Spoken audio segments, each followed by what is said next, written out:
ආයුබෝවන් කාලීන ප්‍රවෘත්ති වාර්තාකරණයේ අංක 1 සමට කලින් සත්‍ය හරියටම කියන සියත ප්‍රධාන පුවත් විකාශයයි මේ මම ලක්ෂිකා ප්‍රනන්දු ප්‍රතිවෙන අවධානය දවස් උණුසුම් කළ ප්‍රධාන පුවත් සිරස්තල වෙත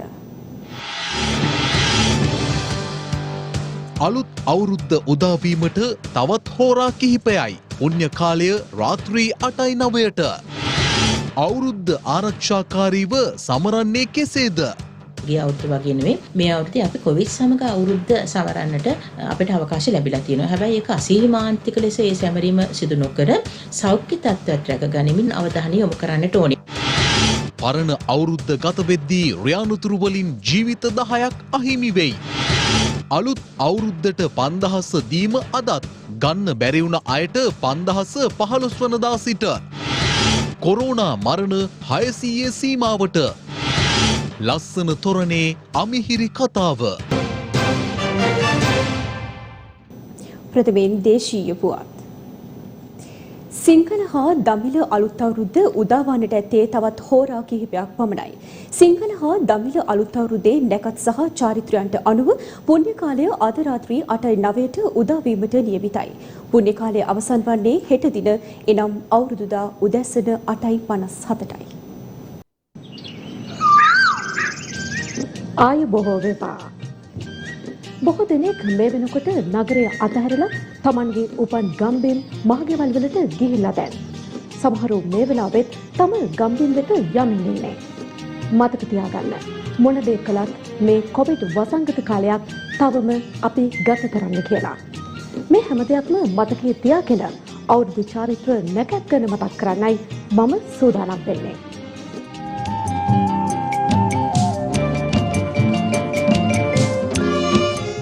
අද අප්‍රේල් 13 වනදා පරණ අවුරුද්ද. මෙවර අලුත් අවුරුද්දේ පුණ්‍ය කාලය රාත්‍රී 8:09ට තමයි යොදාගන්නේ. පුණ්‍ය කාලය හෙට උදැසන 8:57 දක්වා පවතිනවා.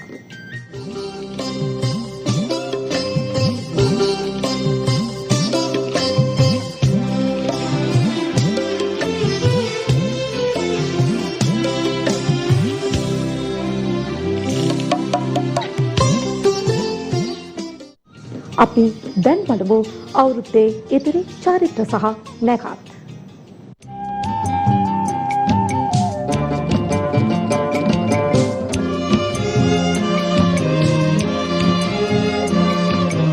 මෙවර අලුත් අවුරුද්ද උදා වෙන්නේ අප්‍රේල් මාස 14 වන බදාදා පූර්ව භාග 2:33ට. පුණ්‍ය කාලය උදා වෙන්නේ අප්‍රේල් මාස 13 වන අඟහරුවාදා අපර භාග රාත්‍රී කාලේ 8:09 සිට අප්‍රේල් මාස 14 වන බදාදා පූර්ව භාග ඒ කියන්නේ උදෑසන 8:57 දක්වා. අප්‍රේල් මාස 13 වන අඟහරුවාදා දින අපර භාග ඒ කියන්නේ රාත්‍රී 8:09ට පළමුව ආහාර පානගෙන සියලු වැඩ අතහැර ආගමික වතාවත් වල යෙදීමත් පුණ්‍ය කාලයේ අපර කොටස තුල ඒ කියන්නේ අප්‍රේල් මාස 14 වන බදාදා පූර්ව භාග අලුයම 2:33 සිට එදිනම අප්‍රේල් 14 වෙනිදාම උදෑසන 8:57 දක්වා කාලය තුල ආහාර පිසීම වැඩ ඇල්ලීම ගනුදෙනු කිරීම හා ආහාර අනුභවය සඳහා වන නැකත් චාරිත්‍ර ඉටු කිරීම ඊටම සුදුසු බව ජ්‍යොතිෂයේ සඳහන් වෙනවා. ආහාර පිසීමේ නැකත වෙත අප යමු. අප්‍රේල් මාස 14 වන බදාදා පූර්ව භාග උදෑසන 6:17ට ලා කොළ වර්ණය එනම් පලාවන් වස්ත්‍රාභරණයෙන් සැරසී නැගෙනහිර දිශාව බලා ලිප් බැඳ ගිනි මොලවා එලකිරි මිශ්‍ර කිරිබතක්ද මුං ඇට මිශ්‍ර කැවිලි වර්ගයක්ද පිරියල කර ගැනීම මැනවි. වැඩැල්ලීම ගනුදෙනු කිරීම සහ ආහාර අනුභවය. අප්‍රේල් මාස 14 වන බදාදා පූර්ව භාග ඒ කියන්නේ උදෑසන 7:41ට ලා කොළ වර්ණය පලාවන් වස්ත්‍රාභරණයෙන් සැරසී නැගෙනහිර දිශාව බලා සියලු වැඩ අල්ලා ගනුදෙනු කොට ආහාර අනුභවය ඊටාම යෝග්‍ය වනවා. ප්‍රධාන චාරිත්‍ර සහ නැකත් ඒ ආකාරයට අප්‍රේල් මාස 14 වනදා පූර්ව භාගයේදී අවසන් වෙද්දී අවුරුද්දේ තවත් සුවිශේෂී නැකතක් වන හිසතෙල් ගෑම අප්‍රේල් මාස 17 වන සෙනසුරාදා දින පූර්ව භාග උදෑසන 7:16ට දකුණු දිශාව බලා හිසට නුගපත්ද පයට කරඳ පද්ද තබා නිල් පැහැති වස්ත්‍රාභරණයෙන් සැරසී නුගපත් යුෂ මිශ්‍ර නානුද තෙල් දගා ස්නානය කිරීම යෝග්‍ය බව සඳහන්. රැකී රක්ෂා සඳහා මෙවර පිටත්වීමේ නැකත උදාවන්නේ අප්‍රේල් මාස 19 වන සඳුදා පූර්ව භාග උදෑසන 6:39ට. සුදු පැහැති වස්ත්‍රාභරණයෙන් සැරසී දීකිරි සහ ගිතෙල් මිශ්‍ර කිරිබත් කැවිලි වර්ගයක් අනුභව කර දකුණු දිශාව බලා රැකී රක්ෂා සඳහා පිටත් යාම සුදුසු වනවා. පැලසිටුවීමේ නැකත මෙවර උදාවන්නේ අප්‍රේල් මාස 16 වන සිකුරාදා පූර්ව භාග 6:40ට. නැගෙනහිර දිශාව බලා පැලයක් සිටුවා පරිසරය සුරැකීමට ඔබේ දායකත්වය අනිවාර්යෙන්ම ඉටු කරන්න.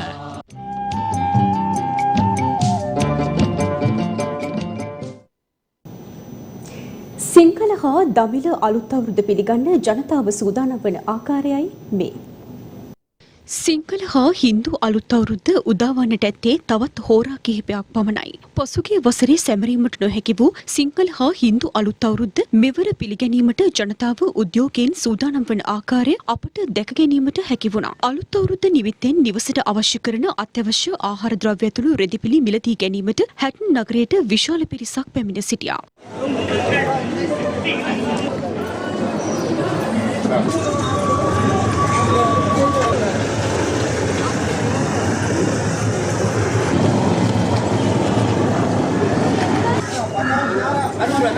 පවතින COVID-19 වසංගත තත්ත්වය හමුවේ නිරෝධායන නීතිය අනුගමනය කරමින් මෙවර අවුරුද්ද සැමරීමට සෞඛ්‍යංශ විසින් උපදෙස් ලබා දී තිබුණද නිරෝධායන නීතිය නොතක මාළු මිලදී ගැනීමට මිරිස්ස දීවර වරාය වෙත ජනතාව පැමිණ සිටියේ මේ ආකාරයෙන්.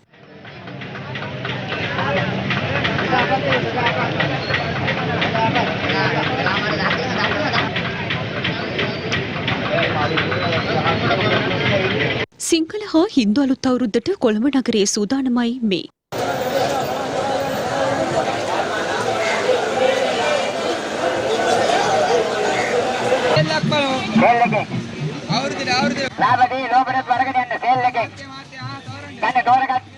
කොවිඩ් වසංගතය අමතක කරමින් පාදුක්ක නගරයේ වෙළඳසැල් වෙත ජනතාව පැමිණි ආකාරය අපට දැක ගැනීමට හැකි වුණා.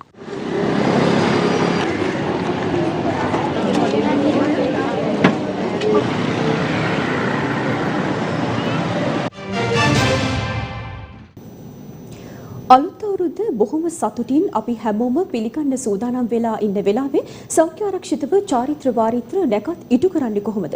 අවුරුද්ද සමරන්න ඕන කොහොමද? ඒ පිළිබඳව ඔබ දැනුවත් කිරීමට සියත ප්‍රවෘත්ති අපගත් උත්සාහයක් මේ. දැන් මේ කොරෝනා වසංගතයත් එක්ක තමයි අපිට අවුරුද්ද සමරන්න වෙලා තියෙන්නේ.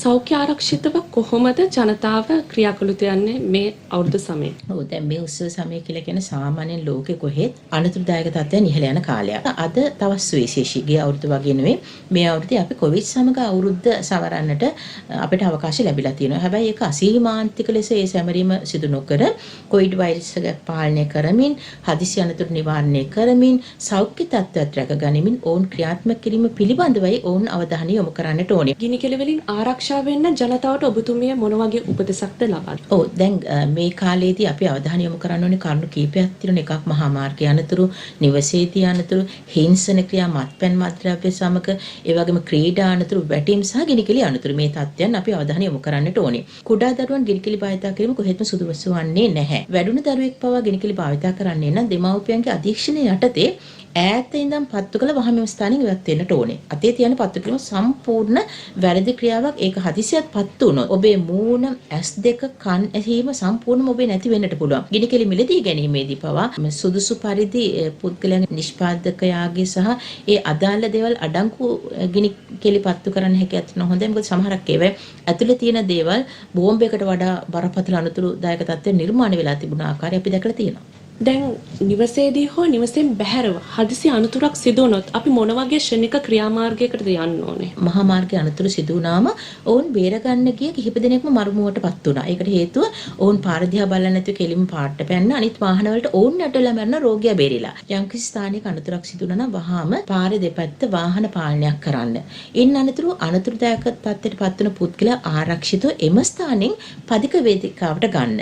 හැබැයි රෝගියා ඔසවා ගන්නකොට හිස, ගෙල, කඳ පිළිබඳ ඍජුව තමයි අපි ඔසවා ගත යුත්තේ. අඩු ගන්න 3 දෙනෙක්වත් එකම අනකිරීමකට ඔවුන් ඔසවාගෙන පදික වේදිකාවට ගන්න. ඔව් හුස්ම ගන්නේ නැත්නම් පපු තෙරපුම වටන් ගන්න. ඒ කියන්නේ පපුව මැද අඟල් දෙකක් යටට යනසේ පපු තෙරපුම රෝහලට එනකම්ම පවත්වාගෙන යන්න. ඔහු නැවත යථාර්ථයටපත් උනේ නැත්නම් අධික රුධිර ගැලීමක් නැත්තම් ඒ මත පීඩනයේ තියලා ඒ ස්ථානය ඉහළට ඔසවන්න, වෙලුම් පටියක් වෙලන්න, රුධිර ගැලීම පාලනය කරන්න, එවැනි දේවල් ක්‍රියාත්මක කරනවා වගේම අස්ථි බිඳීම් වලදී ඒ චලනය නොකර රෝහලට ගෙනෙන්න පුළුවන් නම් රෝගියාගේ තත්ත්වය බරපතල නොවන්නට ප්‍රතිකාර කරලා බේරගන්න හැකියාවක් තියෙවි. දැන් මේ උත්සව සමයේ විවිධ ආහාර පාන තියෙනවා. ලෙඩ වෙන්නේ නැතුව කොහොමද අපේ උත්සව සමයේ සතුටින් සමරන්නේ? අතිශය කනගාටුදායකයි අපේ ආහාර වේල එකම එක රටාවකට තමයි යන්නේ. නමුත් ඉස්සර කාලේ පැරන්නන්ගේ ආහාර රටාවල බලන්න පළතු වර්ග ඔවුන් 25කට අනුභව කරලා තිබ්බා. ධාන්‍ය වර්ග 36කට වඩා දවසකට තමාගේ කෑම මේසෙ තිබිලා තියෙනවා. අද තියෙන්නේ යම් කිසි ආහාර වර්ග කිහිපයක් පමණ හැම දවසම අපි කන්නේ. නමුත් ආහාර රටාවක් වෙනස් කරන්න. ගුණවත් ආහාර මේසය කනන්න පුරුදු රටාව වෙනස් කරලා. අවුරුදු සමයේ ඔබේ අවුරුදු මේසය වෙනස් කරන්න පුළුවන් විවිධත්වයක් ඇති ආහාර වේලක් එක්ක ඔබේ සෞඛ්‍යයට ඒක මුල් තැනක් තිබීමක් හැටියට මම නම් දකිනවා. වසරේ වැඩිම රියන්තුරු සිදුවන කාල සීමාව ගත කරමින් සිටින මේ මොහොතේ පරණ අවුරුද්ද උදා වෙද්දී වටිනා ජීවිත 10කට ආසන්න ප්‍රමාණයක් රියන්තුරු හේතුවෙන් අහිමි වී තිබෙනවා. මොහොතින් මොහොත ඉහළ යන රියන්තුරු වළක්වා ගැනීම සඳහා පොලිසිය රට පුරා විශේෂ මෙහෙයුම් රැසක් ආරම්භ කර ඇති බව පොලිස් මාධ්‍ය ප්‍රකාශක නියෝජ්‍ය පොලිස්පති අජිත් රෝහණ මහතා පවසනවා. අලුත් අවුරුද්ද උදා වෙන්න හෝරා කිහිපයක් ඉතිරිව තිබෙන්නේ. සියලු දෙනාම බොහොම සතුටින් අලුත් අවුරුද්ද පිළිගන්න සූදානම් වෙන වෙලාවේ ඔබේ මතකය, ඔබේ අවධානය, ඔබේ සැලකිලිමත් භාවය මතකට අතපසුවන්නට පුළුවන් මාර්ගයේ ගමන් කරන විට සහ රිය දහවනේදී කිසිසේත්ම එය ඔබ කරන්නට එපා. සතුටින් අවුරුද්ද සමරන්නට ගම්බිම් බලා යන, නිවස බලා යන සහ මාර්ගයේ කුමන හෝ කාර්යයක් සඳහා ගමන් කරන ඔබ දැඩි අවධානයෙන් කටයුතු කළ යුතුමයි මේ ගත වෙන කාල සීමාව තුළ.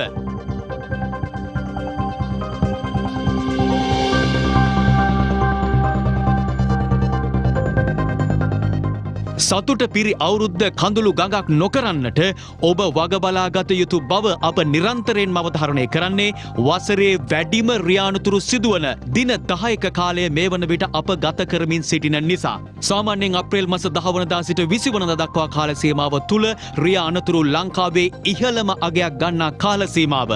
ඒට සජීවී උදාහරණ රැසක් මේ වන විට සපයමින් සිටින්නේ මාර්ග සහ ඊටම දරුණු ගණයේ රියානුතුරු මේ වන විට වාර්තා වෙමින් පැවතීමත් සමග ගත වුණු මේ පැය කිහිපය තුළ පුද්ගලයන් 10කට ආසන්න පිරිසක් රිය අනතුරු හේතුවෙන් මේ පරණ අවුරුද්දේ මිය ගොස් තිබෙන බව ඔබ දන්නවද? ඊයේ දිනේත් ලංකාවේ මාරක රියානතුරු මරණ වාර්තා වෙනවා. මේ අපි ගත කරන්නේ අවුරුද්දේ වැඩිම රියානතුරු සිදුවන කාල පරිච්ඡේදය. අපි අවුරුද්ද ප්‍රීතියෙන් ගත කරන්න ගිහිල්ලා රියානතුරක විඳිතෙක් බවට පත් වුණොත්, එමත් නැත්නම් සදාකාලිකවම රෝද පුටුවකින් යන්න වුණොත්, එමත් නැත්නම් කිහිලි කරුවලින් යන්න වුණොත්, නැත්නම් සදහටම අපේ සහෘදයෙකුට මෙලොවෙන් හැර යන්න සිදුනොත් ඒ ඊටම වාසනාවන්ත තත්ත්වයක්. ඒ නිසා ඔබ වාහනයක් අතට ගන්නකොට මේ දවස්වල ප්‍රවේශමෙන් සෑම විටම මාර්ග ආරක්ෂාවට මුල් තැන දෙමින් කටයුතු කරන්න. ඔබ කොතරම් හොඳට වාහනේ පැදෙව්වත් මාර්ගයේ වෙනත් අයෙක් අවිනිත වාහනේ පදවනවා නම් රියානුතුරක් වෙන්න පුළුවන්. එවැනි ක්‍රියාපවා වළක්වා ගැනීමට සෑම විටම මාර්ග නීති අනුගමනය කරමින් වාහන පදවන්න. ඔබ පදිකයෙක් නම්, ඔබ මගියෙක් නම් නිරන්තරයෙන් නිසි අවධානය යොමු කර පාර මාරු වෙන්න, පාරේ ගමන් කරන්න, වාහනයට ගොඩ වෙන විට, බසින විට නියමිත ආරක්ෂක ක්‍රමානුගමනය කරන්න. අද 13 වෙනිදා, හෙට 14 වෙනිදා ඊට පසුව අවුරුද්ද නිමිත්තෙන් විවිධ චාරිකා ඔබ සිදු කරන්න පුළුවන්. ලංකාවේ අනිකුත් මාර්ගවල මේ වන විට 9000කට ආසන්න සංඛ්‍යාවක් මුර 3කට පොලිස් නිලධාරීන් යොදවා තිබෙනවා රථ වාහන රාජකාරී පරීක්ෂා කිරීමට. ඒ වගේම පොලිස්පතිතුමාගේ විශේෂ නියෝගයක් පරිදි හෙට දිනේදී දවස පුරාම විශේෂ මෙහෙයුමක් තවත් නිලධාරීන් වැඩිපුර යොදවා ක්‍රියාත්මක කරනවා. මාර්ගයේ ගමන් කරන සෑම වාහනයක්ම පාහේ අධික වේගය, බීමත්කම, අපරීක්ෂාකාරී ධාවනය, නොසැලකිලිමත් ධාවනය සම්බන්ධයෙන් පරීක්ෂා කිරීමට බලාපොරොත්තු වෙනවා. මේ මෙහෙයුම අවුරුදු කටයුතු අවසන් වනතුරු ක්‍රියාත්මක කිරීමට නියමිතව තිබෙනවා. කොළඹ මහනුවර ප්‍රධාන මාර්ගයේ කෑගල්ල රන්වල ප්‍රදේශයේදී අද අලුයම ළංගම බස් රථයක් සහ කුඩා ලොරි රථයක් එකිනෙක ගැටීමෙන් මාරක රියානතුරක් සිදු වුණා.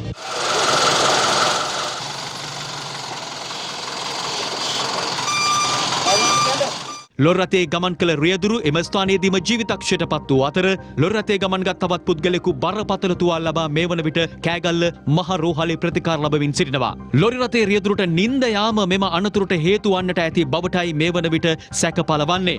මේ අතර තවත් ලංගම බස් රථයක් කොළඹ හැටන් මාර්ගයේදී අනතුරකට පත් වී තිබෙනවා. ඒ අධික වේගෙන් පැමිණි මෝටර් රථයක් එම බස් රථයේ ගැටීම හේතුවෙන්. ඔබේ නොසැලකිල්ල ඔබේ අතපසුවීම සහ ඔබ මාර්ග නීති පිළි නොපැදීම මෙවන් අනතුරුවලට අතවැනීමක් වනවා. එලෙස පසුගියදා දක්ෂිණ අධිවේගී මාර්ගයේදී අනුවන තරුණයින් පිරිසක් මාර්ග නීති රීති තඹයකටවත් ගණන් නොගෙන සිදු කළ අශෝභන ක්‍රියාව මුළු මහත් රටේම කතාබහට ලක් වුණා. මේ සම්බන්ධයෙන් අඛණ්ඩව පරීක්ෂණ සිදු වෙද්දී රටේ රියදුරු පානදුරු අධිකරණ ඉදිරිපත් කිරීමෙන් අනතුරුව ලබන 22 වෙනිදා දක්වා ඊයේ දින රක්ෂිත බන්ධනාගාරගත කළා.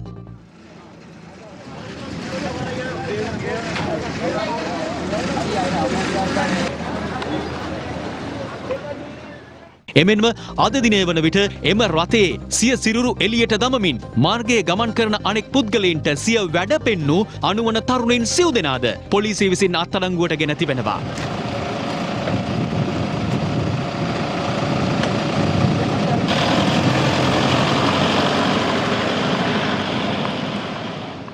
ඔබ සැලකිලිමත් වන්න, අවධානයෙන් කටයුතු කරන්න, සියලු මාර්ග නීති රීති පිළිපදින්න.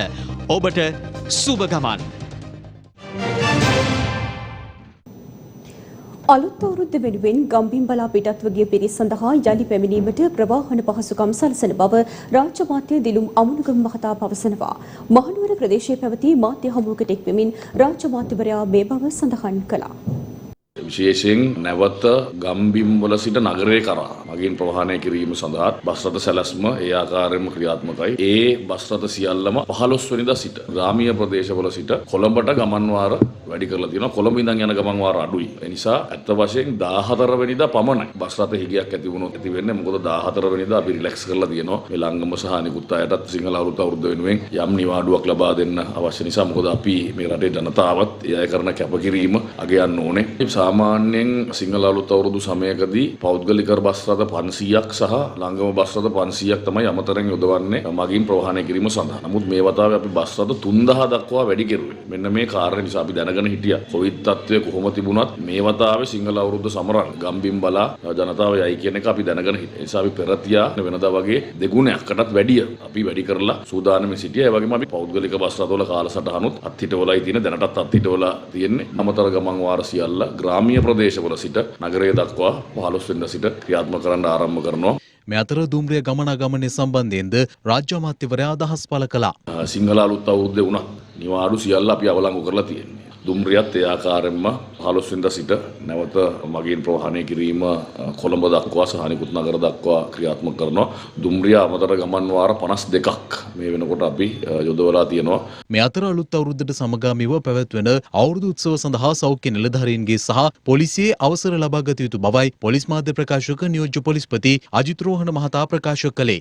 අවුරුද්ද සැමරීමේ කොවිඩ් වළක්වගෙන අවුරුද්ද සමරන්න කටයුතු කරන්න සෑම විටම සෞඛ්‍ය රීති ගරු කරන්න. ඒ වගේම කිසිම අවුරුදු ක්‍රියාකාරකමක් උත්සවයක් සෞඛ්‍ය බලධාරීන්ගේ අවසරයකින් තොරව පොලිසිය අවසරයකින් තොරව පැවැත්වීමට අවස්ථාව ලැබෙන්නේ නැහැ. එහෙම අවසර ලබා නොගෙන පවත්වනවා නම් ඒ අයට එරෙහිව නිරෝධායන රීතීන් යටතේ කටයුතු කිරීමට සිදු වෙනවා. එමෙන්ම අවුරුද්ද නිමිත්තෙන් අන්තර්ජාලය භාවිතා කරමින් විවිධ සාධ සංවිධානය කරන බවට වාර්තා වෙනවා. මේ ගැන අපි නිරන්තර විමසිල්ලෙන් පසු වෙනවා. කිසිම සාධයක් උත්සවයක් ගෙස්ට් හවුස් එක එමත් නැත්නම් ශාලාවක පවත්වනවා නම් එම ශාලා හිමියාගේ එම ගෙස්ට් හවුස් හිමියාගේ වගකීමක් සෞඛ්‍ය බලධාරීන්ගේ අනුමැතිය ලබා ගැනීම සෞඛ්‍ය රීති අනුගමනය කිරීම. මේ අතර නීති විරෝධී මත්පැන් සහ මත්ද්‍රව්‍ය වැටලීම සඳහා අද සහ හෙට විශේෂ මෙහෙයුමක්ද ක්‍රියාත්මක කරන බව සුරාබදු දෙපාර්තමේන්තුව පවසනවා. 2021 වර්ෂයේ සිංහල සහ දෙමළ අලුත් අවුරුදු උත්සවය හේතු කොටගෙන අද දින සහ හෙට දින දිවයින පුරා ක්‍රියාත්මක වන සියලුම මත්පැන් විකිණීම සඳහා වූ සුරාබදු බලපත්‍ර වසා තැබීම සඳහා සුරාබදු කොමසාරිස් ජෙනරාල්වරයා විසින් නියෝග කොට තිබෙනවා. ඒ අනුව දිවයින පුරා පිහිටි නේවාසික සංචාරකයන් සඳහා සේවය සපයන හෝටල බලපත්‍ර සහ බුටික් විලා බලපත්‍ර හැරුණු විට සාමාන්‍ය මහ ජනතාව සඳහා මත්පැන් හලවි කරන සියලුම මත්පැන් බලපත්‍රලාථාන වසා තැබිය යුතු වෙනවා. මේවා වසා තැබීම අධීක්ෂණය කිරීම සඳහා දිවයින පුරා සියලුම සුරාබදු ස්ථානාධිපතිවරුන්ට නියෝග නිකුත් කොට තිබෙනවා. අවශ්‍ය මුර සංචාරයන් කිරීමටත් එහිදී නීතිය කඩ කරමින් මත්මැන් බලපත්‍රල ස්ථාන විවෘත කර තබන අයවලුන්ට එරෙහිව එම බලපත්‍රල ස්ථාන මුද්‍රා කිරීමටත් ඒ අයට එරෙහිව උපරිම පරිදි නීතිය ක්‍රියාත්මක කිරීමටත් කටයුතු කරන ලෙස එම නිලධාරීන්ට උපදෙස් ලබා දී තිබෙනවා. ආණ්ඩු පක්ෂයේ පසුපෙළ මන්ත්‍රීවරුන් පිරිසක් අග්‍රාමාත්‍ය මහින්ද රාජපක්ෂ මහතා හමුවීම සඳහා තංගල්ල කාල්ටන් නිවසට අද පැමිණියා. අග්‍රාමාත්‍ය මහින්ද රාජපක්ෂ මහතා ඇතුළු පවුලේ සැමට උදාවන සිංහල දෙමළ අලුත් අවුරුද්දට සුබ පැතුම් එක් කිරීම සඳහා ආණ්ඩු පක්ෂයේ පසුපෙළ මන්ත්‍රීවරුන් අද දින කාල්ටන් නිවස වෙත පැමිණියා. එහි පැමිණි මන්ත්‍රීවරුන් අග්‍රාමාත්‍ය මහින්ද රාජපක්ෂ මහතා විසින් ඉතා සුහදව පිළිගත් අතර පසුපෙළ මන්ත්‍රීවරුන් සමග සුහද කතාබහකද අග්‍රාමාත්‍ය මහින්ද රාජපක්ෂ මහතා නිරත වුණා. රාජ්‍ය අමාත්‍යවරුන් වන සුසිල් ප්‍රේමජයන්ත, ලොහාන් රත්වත්තේ, ජානක වක්කුඹුර යන මහත්වරුන්ද මෙම අවස්ථාවට එක්ව සිටියා. රංජන් රාමනායක මහතාට යුක්තිය ඉටු කර දීම වෙනුවෙන් ඉදිරියටත් පෙනී සිටින බව විපක්ෂ නායක සජිත් ප්‍රේමදාස මහතා පවසනවා. එය අද අගුණගොඩ පැලැස්ස ප්‍රදේශයේදී මාධ්‍ය වෙත අදහස් පළ කරමින් අධිකරණයට අපහාස කිරීමේ චෝදනාව සම්බන්ධයෙන් වසර 4ක සිරදඬුවම් නියම වී අගුණගොඩ පැලැස්ස බන්ධනාගාරයේ රඳවා සිටින හිටපු පාර්ලිමේන්තු මන්ත්‍රී රංජන් රාමනායක මහතාගේ සුවදුක් විමසා බැලීම සඳහා විපක්ෂ නායක සජිත් ප්‍රේමදාස මහතා අද දහවල් එම බන්ධනාගාරයට පැමිණියා.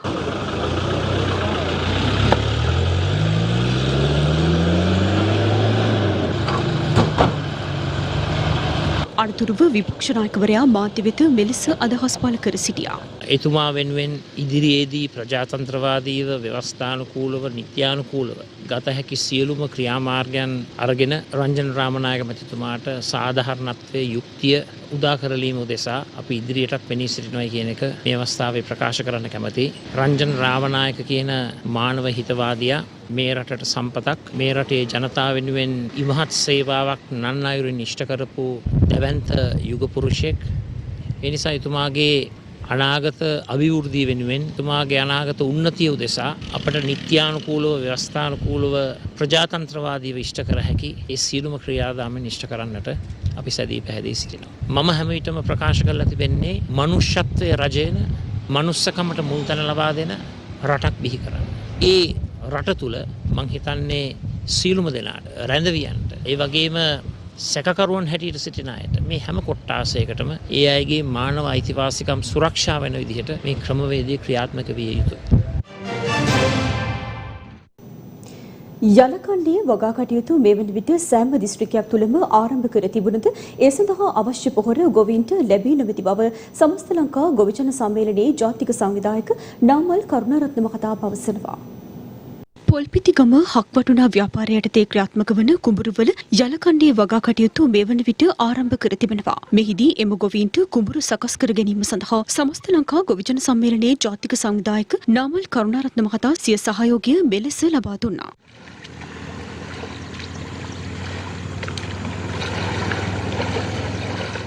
යලකන්නේ කුඹුරු වැඩ පටන් ගන්න තියෙනවා. හැබැයි දැන් තියෙන ප්‍රශ්නේ තමයි ගොවින්ට මේ වෙනකොටත් පොහොර ලැබිලා නැහැ. මඩ පොහොර කියන එක TSP පොහොර කියන එක ගහලා ඉවරලා තමයි වී වපුරන්නේ. වී වපුරන්න කලින් මඩ පොහොර ගහන්න ඕන. හැබැයි මේ ගොවින්ට මේ පොහොර ටික ලැබිලා නැහැ. කොහෙවත්ම ලැබිලා නැහැ. ලංකාවේ කොහෙවත්ම ලැබිලා නැහැ. ඒ වගේම තමයි පැත්තෙන් ගත්තාම බිත්තර වී සාමාන්‍ය දවස් 45ක් පරණ වෙන්න ඕන. ඒතර තමයි ඒකේ ප්‍රරෝහණ ශක්තිය වර්ධනය වෙන්නේ. ඇත්තටම මීට කලින් අවුරුද්දේ බිත්තර වී මේ කන්නට ගන්න ස්ටොක් එකක් තියෙන්න ඕනේ. හැබැයි එහෙම මොකක්වත් නැහැ. රජයට වැඩපිළිවෙලක් නැහැ. දැන් කඩෙන් විවිධාකාර විදිහේ බිත්තර වී ගන්නවා. මේ බිත්තර වීල ප්‍රමිතිය සම්බන්ධයෙන් ගැටලු තියෙනවා. මහින්දානන්ද ඇමතිවරයාට කියන්න පුළුවන් කමක් නැහැ. මං අමාත්‍යංශේ බාරගත්තේ මේ ඊයේ පෙරදා. එහෙමයි කියලා මේකෙන් ඇඟ බේර ගන්න පුළුවන් කමක් නැහැ කියන කාරණේ මේ වෙලාවේ අපි ආණ්ඩුවට එල්ල කරනවා. කරුණා කරලා දැන් අද පරණ අවුරුද්දවත් නොතකා මේ ගොවි ජනතාව තමුන්ගේ වගා බිමින් නිදහස් වෙන්න තමයි මේ වගා කරමින් ඉන්නේ. ඒ ගොවීන් මේ විදිහට පීඩනයට පත් කරන්න එපා කියන කාරණේ ආණ්ඩුවට අවධාරණය කරන්න. ඉදිරියේදී පැවැත්වීමට නියමිත පළාත් සභා මැතිවරණය සම්බන්ධයෙන් දේශපාලන වේදිකාවේ පළ වූ අදහස් කිහිපයක් දැන්. පළාත් සභා ඡන්දය ඉදිරි කාලේ එනකොට පොදු පෙරමුණෙන් තමයි අපි ඔක්කොම තරඟ කරන්නේ. ඒ කියන්නේ සන්දානේ. පොදු පෙරමුණ පක්ෂයෙන් නෙවෙයි. ශ්‍රී ලංකා නිදහස් පක්ෂයත් අපේ පක්ෂයත් ඔක්කොම අද ඉන්නේ මේ සන්දානේ. බොරුවට කියනවා අපි පළාත් සභා ඡන්දේ තියනවා කියලා. පක්ෂ නායක රැස්වීම් කැඳවනවා. කොට්ටාශ ක්‍රමයට තියන්න යනවා කියනවා. ආණ්ඩුවටම සහයෝගය දුන්නු ස්වාමීන් වහන්සේලා ඇතුළු කණ්ඩායමක් අනිත් පැත්තෙන් පළාත් සභා එපා කියලා. ඉතින් ඒ නිසා දැන් පළාත් සභා ඡන්දෙටත් බාලගිරි දෝෂය තමයි. අද නෙවෙයි හෙට. ශ්‍රී ලංකා නිදහස් පක්ෂයට අගතියක් වෙන්න අනාගතය අපි ඉඩ තියන්නේ නැහැ. අපි ආසන 161කට සංවිධායකවරු ඉන්නවා. ඒ සංවිධායකවරුන්ට සාධාරණයක් වන ලෙස තමයි අපි පළාත් සභා මැතිවරණයේදී අපේ තීන්දුව ගන්නෙ. තවදුරටත් පොජන පෙරමුණත් එක්ක එකතු වෙලා යන මේ සන්දාන ක්‍රියාවලිය ඉදිරියට ගෙනියන්න බලාපොරොත්තු වෙනවා. සමහර අය කියනවා මම මේ අවුරුද්ද ලැබුවාට පස්සේ මත්පැන් සිගරට් අත්හරිනවා. සාමාන්‍ය සරල තීන්දුව වලට ජනතාව එළබෙනවා. අවුරුද්ද තීන්දුවක් බවට පත් කරනවා. මේ පැරණි අසාර්ථක දේශපාලන මාවතෙන් මිදිලා අපේක්ෂාවෙන් පිරි රාජ්‍ය බවට පත් කරනවා කියන තීන්දුව ගැනීම සඳහා මේ රටේ සෑම පුරවැසියෙකුට අපි සුබ ප්‍රාර්ථනා කරනවා. අනිවාර්යෙන් පළාත් සභාව තියන්න ඕන. පළාත් සභාව එපා නම් ව්‍යවස්ථාවක් ගෙනල්ලා මේක අවශ්‍ය කරන්න. ව්‍යවස්ථාව තියෙනකන් පළාත් සභාව මේ රටේ පිහිටවන්න ඕන. ඒක නිසා අපි බලාපොරොත්තු වෙනවා හැකි ඉක්මනින්ම පළාත් සභාව පිහිටවන්න. අවුරුදු එකහමාරක් ගිහිල්ලා මේ ආණ්ඩුවට තවම මේ පනත් කෙටුම්පතක් හදාගන්න බැරුව ආණ්ඩුක්‍රම ව්‍යවස්ථා සංශෝධනයක් කරන්න අඩු ගානේ පිඹුරුපතක්වත් සකස් කරගන්න බැරුව මේ මැතිවරණ තියන්න කිසිම ඕනකමක් නැහැ. කාණ්ඩ 7ක් වෙත රජය විසින් උත්සව සමය වෙනුවෙන් ලබා දීමට තීරණය කළ රුපියල් 5000 දීමනාව අදත් ප්‍රදේශ රැසක බෙදා දීම සිදු වුණා. අද දිනේ වන විට පවුල් ඒකක ලක්ෂ 17ක් සඳහා අදාළ දීමනාව බෙදා දී අවසන් බව රාජ්‍ය අමාත්‍ය ශෙහාන් සේමසිංහ මහතා පවසනවා. මේ අතර අදාළ දීමනාව නොලැබුණු පවුල් සඳහා නැවත එම දීමනාව එළඹෙන 15 වෙනිදා සිට බෙදා දීම සිදු වන බවයි රාජ්‍ය අමාත්‍යවරයා වැඩිදුරටත් සඳහන් කළේ. කාණ්ඩ කිහිපයක් වෙත රජය විසින් අවුරුදු සමය වෙනුවෙන් අත්‍යවශ්‍ය භාණ්ඩ මෙලදී ගැනීම සඳහා ලබා දීමට තීරණය කළ රුපියල් 5000 දීමනාව අදත් ප්‍රදේශ රැසක බෙදා දීම සිදු වුණා.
සල්ලි හම්බුණා මහත්තයා. සන්තෝෂයි. ඉතින් අද සල්ලි හම්බ වෙච්ච එකට තමයි සල්ලි නැතුව තමයි ඉතින් ඉන්නේ බොහොම අමාරුවෙන් තමයි ජීවත් වෙන්නේ.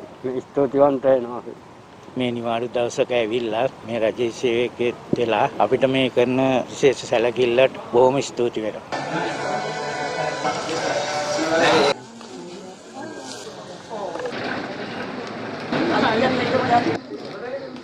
මේ සිංහල අලුත් අවුරුද්ද මේ කරපු උපකාරයට ජනාධිපතිතුමාට ඇතුළු සියලුම දෙනාටම ආශිර්වාදයක් වේවා කියලා මම ප්‍රාර්ථනා කරනවා. අපිට මේ අලුත් අවුරුද්ද දෙන මේ දීමනාව පිළිබඳ අපි ස්තුතිවන්ත වෙනවා. ඒක ලොකු උපකාරයක් මේ අපිට කරපු. ඒ වෙනුවෙන් මේ පැමිණි ඉන්න සියලු දෙනා වෙනුවෙන් මම රජයට ස්තුතිවන්ත වෙනවා.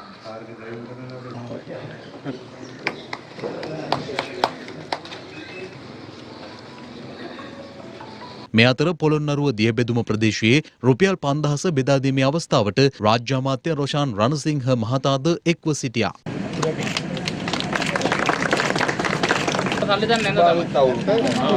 රජයේ නියෝජිතයෙක් විදියට මමත් ආඩම්බර වෙනවා, ස්තුතිවන්ත වෙනවා. මේ රටේ අඩු ආදායම් ලාභී තත්වයේ තියෙන පවුල් ලක්ෂ 30ක් කට අපි රුපියල් 5000ක පරිත්‍යාගය මේ වෙලාවේ මේ සිංහල සහ හින්දු අලුත් අවුරුද්ද වෙනුවෙන් කරන්න මේ ජනතාව කෙරෙහි අවධානය දීලා කටයුතු කිරීම සම්බන්ධයි.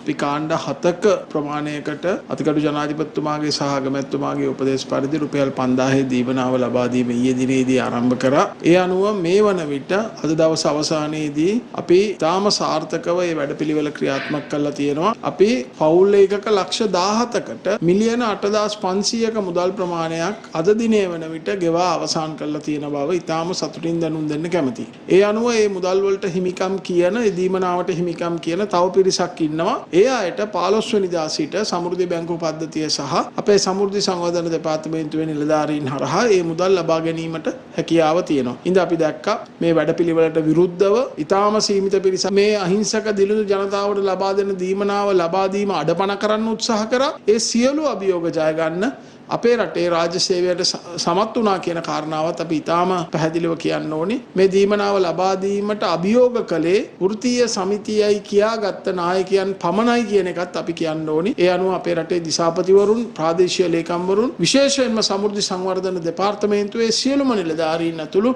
රාජ්‍ය සේවය මේ සඳහා ලබා දිය හැකි උපරිම දායකත්වය ලබා දුන්නා. අපි 15 වෙනිදායින් පස්සේ ඉතිරි කොටසටත් මේ මුදල් ප්‍රමාණය ලබා දෙන්න කටයුතු කරනවා.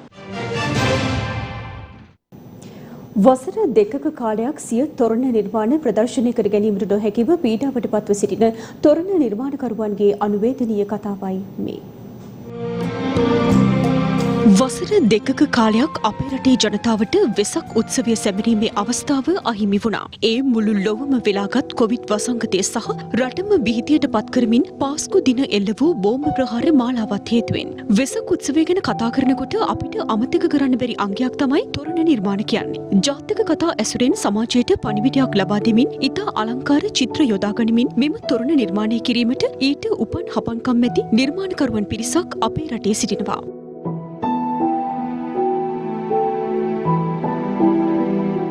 අද වන විට ඔවුන්ට අත්ව ඇති ඉරණම ඉතා ශෝචනීයයි.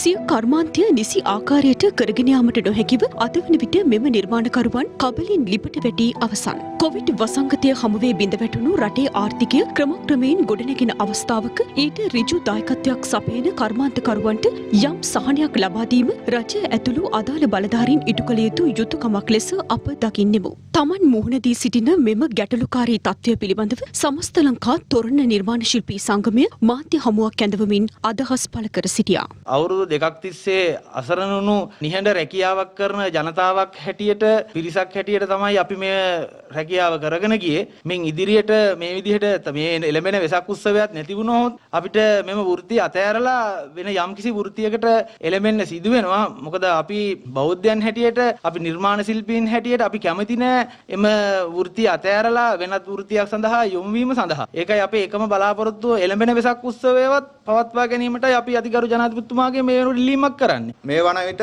පාස්කු ප්‍රහාරය එල්ලවලා අවුරුදු 2ක් ගත වෙනවා. අපි තොරණ නිර්මාණ ශිල්පීන් වශයෙන් උත් අපි අගතියටපත් වෙච්චි බොහොම අගාධයකට ඇද වැටුණු කණ්ඩායමක්. පාස්කු ප්‍රහාරයේදී තොරණ නිර්මාණය කරගැනීමේ හැකියාව නැතුණාට පස්සේ අපි එවකට තිබුණ ආණ්ඩුවේ ජනාධිපති ලේකම් කාර්යාලයට, අග්‍රාමාත්‍ය කාර්යාලයට, බුද්ධ ශාසන අමාත්‍යාංශයට, මුදල් අමාත්‍යාංශයට අපි සමිතියක් විදිහට ගිහිල්ලා ඔවුන් එක්ක සාකච්ඡා කරා. ඔවුන් අපිට හොඳට කතා කරා. හැබැයි අපි ඉල්ලපු සහන ලැබුණේ නැහැ. ඊළඟ අවුරුද්ද වෙනකොට කොරෝනා වසංගතය ඇවිල්ලා වෙසක් තොරන් පෙන්න ගන්න බැරි වුණා. බැසිල් රාජපක්ෂ මැතිතුමා තීරණය කළා අපිට ණය මිලක් දෙන්න සුදුසුයි කියලා. ඊටම සහන අපිට ලියුම් එව්වා. අපේ සමිතියෙන් අපි ලියුම් ඇරියා.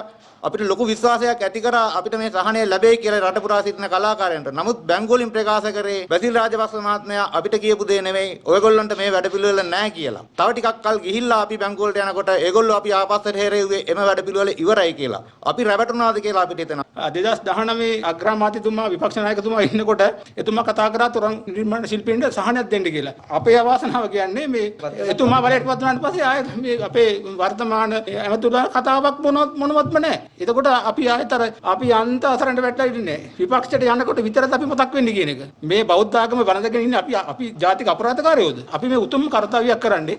රාජ්‍ය අනුග්‍රහය කියන්නේ මේ වෙලාවේ අපි රජයෙන් ආධාර නෙමෙයි ඉල්ලන්නේ. අපට ඕනේ මේ කොරෝනා වසංගතය කියලා හැමදේම නවත්තන්න නැතුව සියලු දේවල් පටන් ගන්න දිනවනේ. ඒතකොට කොරෝනා පටන් ගත්ත කම්මල් පාව මේ වෙද්දි වැඩ. බස් සංගම් ස්ට්‍රයික් කරා 150යි කියලා ගෙනියන්නේ මේ වෙද්දි 150 දෙන්නේ. 175 180 සමහරට ෂීට් කරේ මිනිස්සු යනවනේ. ඒව කවුරුත් නවත්තන්නේ නැහැ. ඇයි මේ තරම් විතරක් නවත්තලා තින්නේ? ඇයි මේ බෞද්ධයන්ට විතරක් පහර ගන්න? අපි කියන්නේ ඒක. ඒ දේවල් නවත්තන්න නැතුව අපි ඉල්ලන්නේ මේ කොරෝනා නිසා කොරෝනාත් එක්කම මේ දේවල් ප්‍රදර්ශනය කරන්න කියලා නෑ. ඒකට ක්‍රමවේදයක් හදන්න. තොරණ ප්‍රදර්ශනය කරන්නව කියලා එකට ඉන්නේ නෑනේ. සති පොලේ වගේ ඉන්නේ නෑ. දැන් සති පොලවල් මේ දවස්වල යනවනේ. ඉතින් ඇයි මේක විතරක් නවත්තලා තින්නේ? ඇයි මේ වෙනුවෙන් කවුරුත් කතා කරන්නේ? ඒක තමයි අපිට තියෙන දුක.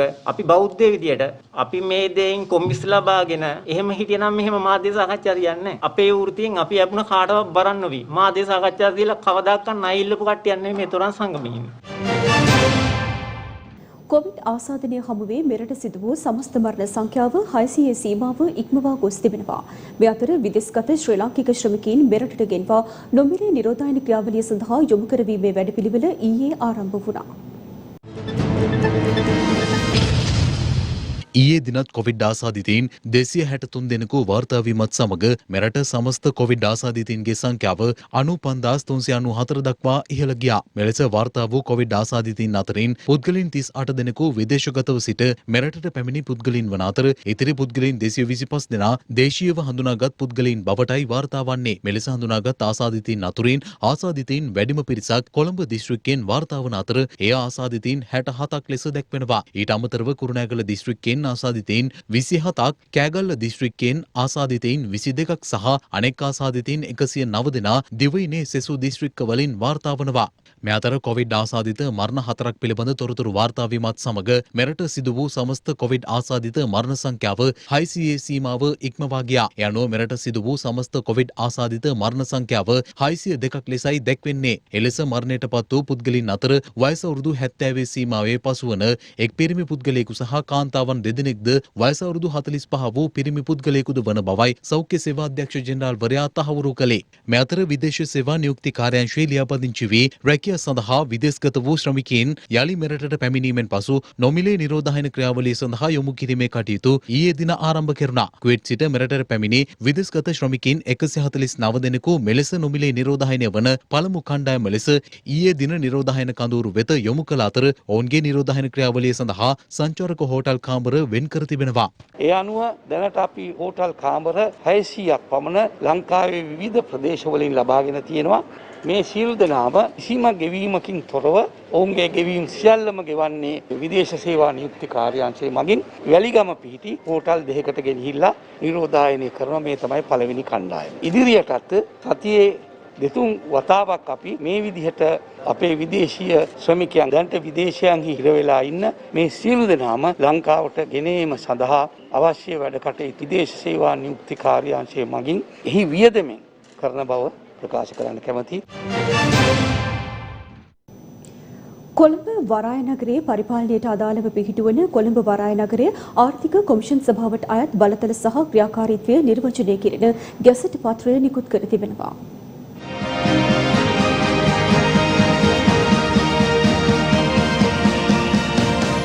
පිටු 80කින් සමන්විත එම ගැසට් පත්‍රයට කොළඹ වරාය නගරයේ විශේෂ ආර්ථික කලාපයක් පිහිටුවීමට අවශ්‍ය විධිවිධාන ඇතුළත්. ඒ අනුව කොළඹ වරාය නගරයේ සියලුම පරිපාලන, වාණිජ්‍ය, ජාත්‍යන්තර කටයුතු පහසුකම් සැලසීම ප්‍රවර්ධනය කිරීම ආදී සියලු කටයුතු සඳහා මෙම ගැසට් පත්‍රය හරහා බලය පැවරෙනවා.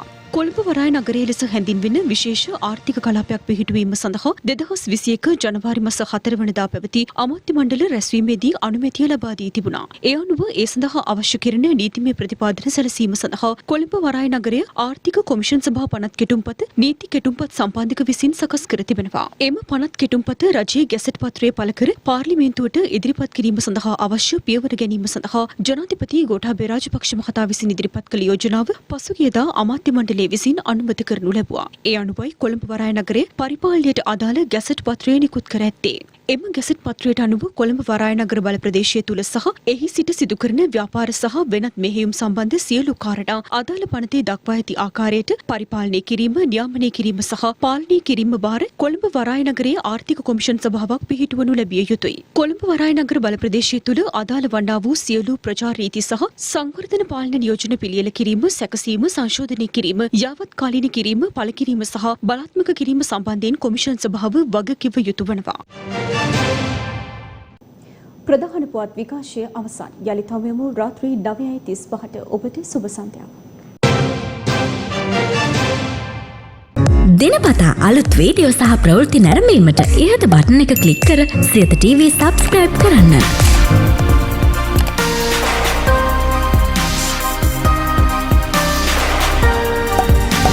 වීඩියෝ ගැන මුලින්ම දැනගන්න මෙම සීනුව ක්ලික් කරන්න.